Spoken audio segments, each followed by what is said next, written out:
Hi everybody, today I'm going to talk about the Galaxy S4, and this is truly just a first impression. I have had this phone for a little over 24 hours, and you know what, I created quite the list about what I so far like and don't like about the phone. So let me talk about the external part and the fit and finish of the phone. I think the finish is excellent. By the way, you know how you can see in some videos like as if it's scuffed? There's just a teeny tiny, there's like tape around and you need to remove it, and I guess nobody takes the time to remove it. So we got rid of the tape, and I have to say that the fit and finish on this phone is absolutely amazing. Check out the tolerance here where the volume rocker is. It's just really, really nice. And the feedback from pressing it backwards, rocking it is really, really nicely made. This is possibly one of the best finishes that I've seen on a phone. And I really don't care that it's plastic. In fact, I like that it's plastic because it's light. This thing is really, really light. I think it's about 120 something grams. There's plenty of videos out there to show the outside, but my opinion is this is an excellent, excellent finish. This is top-notch build. I really, really like the build quality on this. Alright, another thing that I noticed that I haven't seen in any of the reviews is the charger. This is a 2 amp charger, and I'm not sure what current the phone is charging at, but is freaking speedy. This thing charged really, really quick.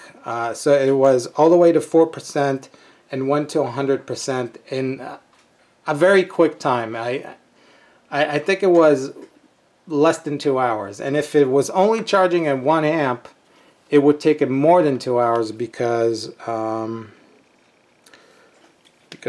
physics and stuff. But there you go. Alright, so let me start talking about the bad stuff. One, this phone, AT&T and Samsung somehow decided to have a locked bootloader, which means you can't easily put custom ROMs on this device. Lame. I have to say this is very lame. The battery is so-so. I have to say that I woke up at 7 and by 5:30 I had 4%. But that's with 4.5 hours of screen time.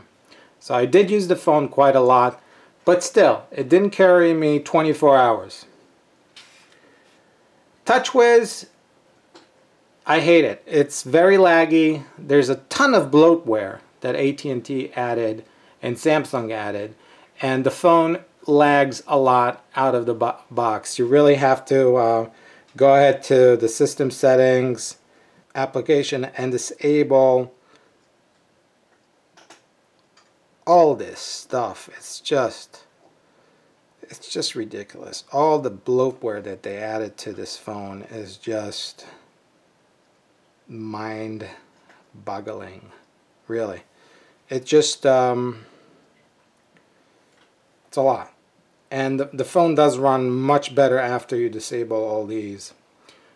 But still, I think they should have made sure that, you know, either don't lock the bootloader and let people put whatever they want on it, or don't put so much bloatware, because this was really laggy. I had to, after I disabled all these, it became better, but there is still lag in the phone. Passwave by Visa is not installed. I was under the impression that all S4s will come with the ability to pay with your Visa card by waving at the checkout. Not included. Google Wallet doesn't work. Camera focus, sometimes it's slow to pick up. It does this very long search of focus. But overall, the camera is excellent, and the low light capabilities is just phenomenal. And one more thing that I have to say about the camera, the dual shot capabilities is, I think it's genius, and I see me using it many times. I just love it. It's great. If you haven't seen what I'm talking about, look up dual camera on Galaxy S4. I'm not going to demonstrate it here. This is just a quick overview of my first impression. There is no dedicated search button on this, so what happens is if you go to like say an app and you want to search within that app, you can't just click on search. You would have to either do the menu and then search option. I'm not sure why they got rid of the search button. I really like that dedicated search button. Also, I have had a little issue where the bezel here, just on the bottom, is a teeny tiny too small. So what happens is you accidentally press the calendar instead when you're trying to press the menu. It happened to me a few times, but maybe it's just because I'm not used to the phone, and it's going to take a while for me to get used to it. Also, one thing I noticed is when it did get to 5% battery life, the phone forced itself to the lowest brightness. There was no way to adjust the brightness, and if you were in sunny situation, then it's as if you wouldn't be able to use the phone. You would have to like really cover it to be able to see anything.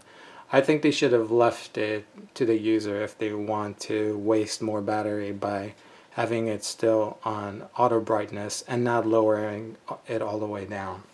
A lot of people may not notice it, but I've noticed it. I could definitely see the pentile display here. Even though the PPI, the pixel per inch here, is freaking incredible, I can still notice that there's a pentile configuration on the screen.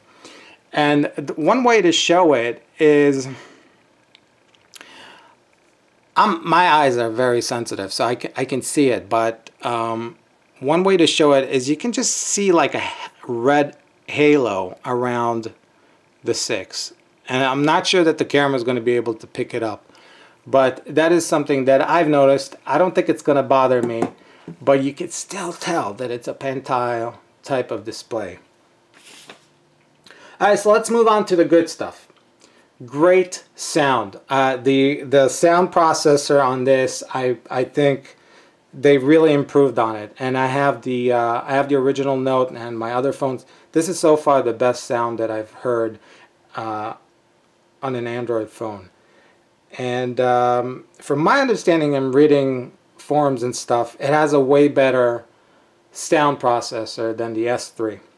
And you could tell the sound is good and loud. The screen, while it's still pentile, and I can notice, I really think it's a top-notch display. It has really good viewing angles. In fact, sometimes you think that it's almost painted on it. That's how good it is. The form factor, I think, is ideal. This is really something that they mastered. I think this is the ideal adult-size phone that people should carry. If they have hands like this, I can reach everywhere. It's very comfortable to hold, very thin, very light, really good stuff. I'm really liking the form factor here. Call quality has been pretty good. It's been good. You know, I got some calls. I heard the volume on the headset here is the earpiece is loud and clear. People can hear me well. The speakerphone is good. Sometimes it's a little rattly if you put it all the way up, but boy, it's good. Again, the dual camera, I cannot emphasize how great it is. I've used it so many times and it's so much fun. The fun factor of just showing it to people and sending it and putting it on Facebook, just phenomenal.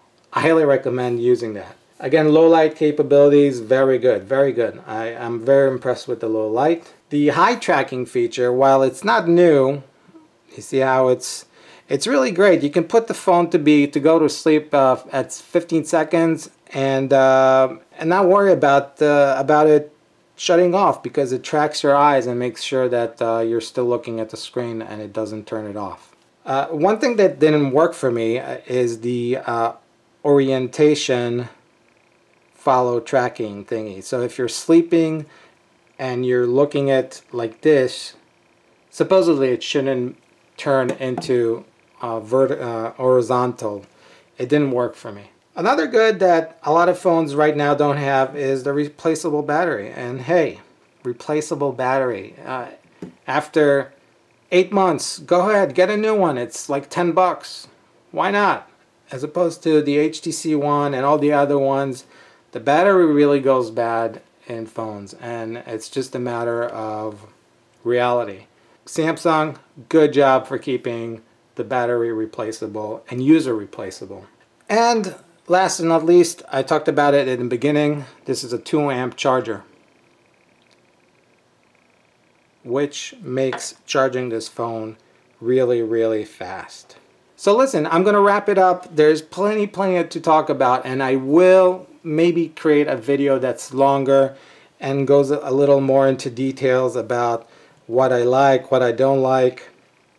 But this is my initial 24 hours impression. Anything you want me to check, anything you want me to test, please put it in the comment box. I promise I will reply and try to assist as best that I can. Alright, so if you enjoyed this video, you know what to do. Please thumb up. It takes effort and time to make these videos, and I would really appreciate that. Also subscribe, because if you want to see other videos that I do, might as well subscribe. Get it in your feed or even email.